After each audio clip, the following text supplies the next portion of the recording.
May the evening soothe and welcome you, O travellers from Upper Egypt. You will travel no further because you are come. Here you are at the beginning of time.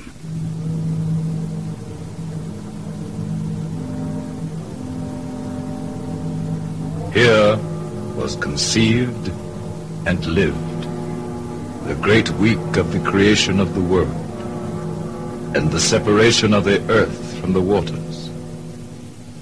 You are at the house of the Father.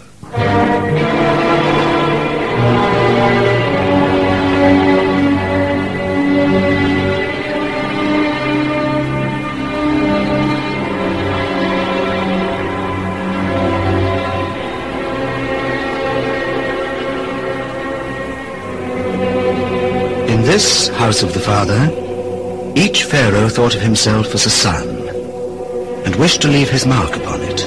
Each added, superimposed, overdid, outdid, through a span of 20 centuries. The result is this fabulous labyrinth of facades and passages, esplanades and corridors, perspectives and detours, to which only priests and pharaoh had access.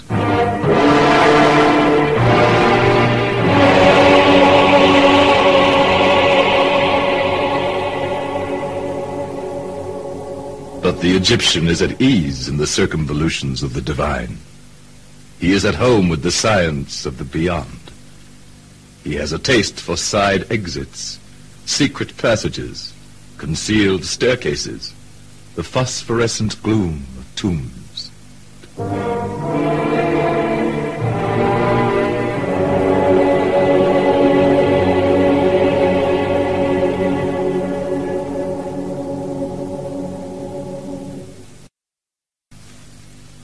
Hear me, I who am merely the surveyor of these ruins.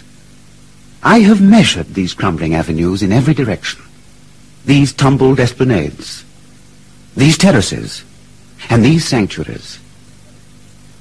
I found the ancient flood peaks of the Nile, inscribed on a scale which it's only fitting to call Nilometer. These masses of symmetrical architecture that frame the stairs, masking the inner temples, were called pylons by the first visiting travelers. It is a name to describe a pillar, on a gigantic scale. Most of these pylons are hollow, honeycombed with inner stairways leading to the ramparts of heaven. These pylons have exterior sockets into which festive banners were fixed with hooks of bronze. But don't try to count the columns, the colossi, the sphinxes, the obelisks, or the capitals.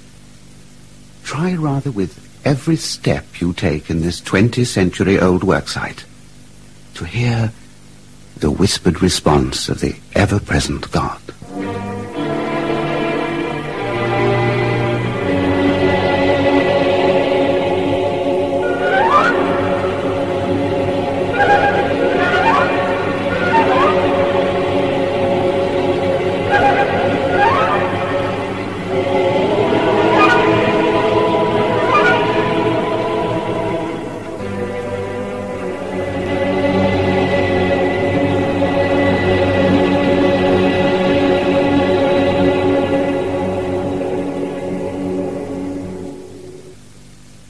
All the pomp and magnificence of the pharaohs appears at Karnak, all the noblest and finest works of man. No other ancient people has conceived the art of architecture on so large, grandiose, and sublime a scale as the ancient Egyptians. They thought in terms of men 100 feet in stature.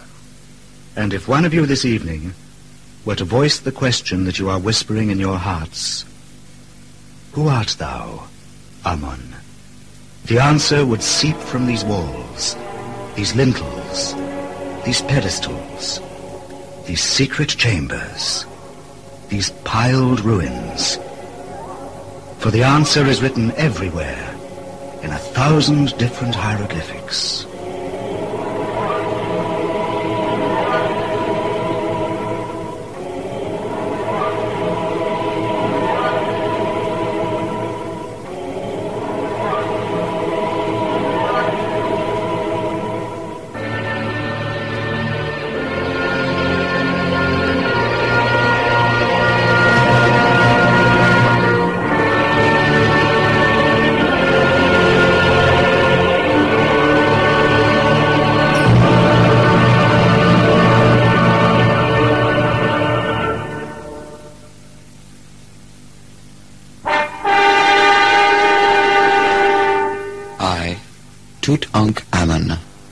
youthful pharaoh who re-established Ammon in all his power and glory after the treachery of my brother.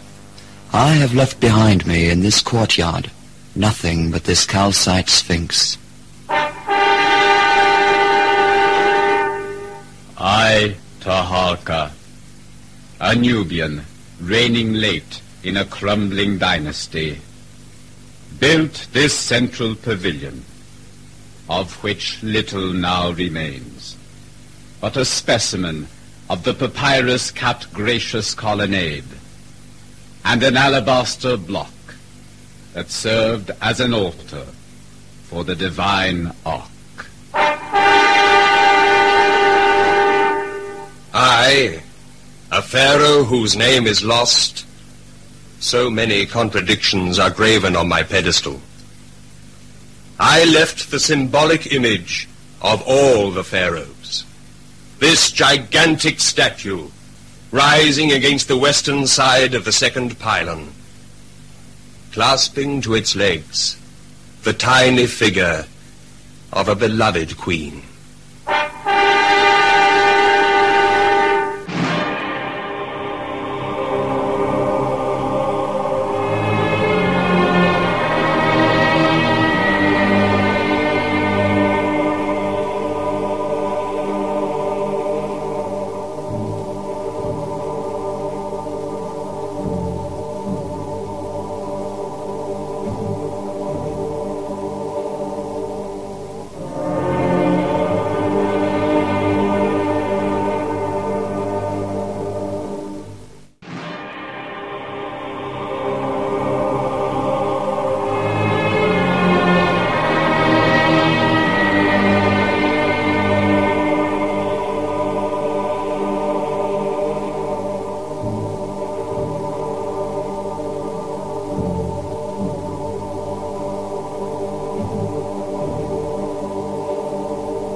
Now, God is resting.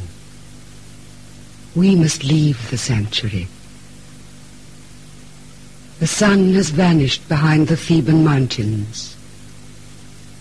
Ammon has vanished into the night with the sun, embarking once more upon that dark voyage that is the foretaste of death.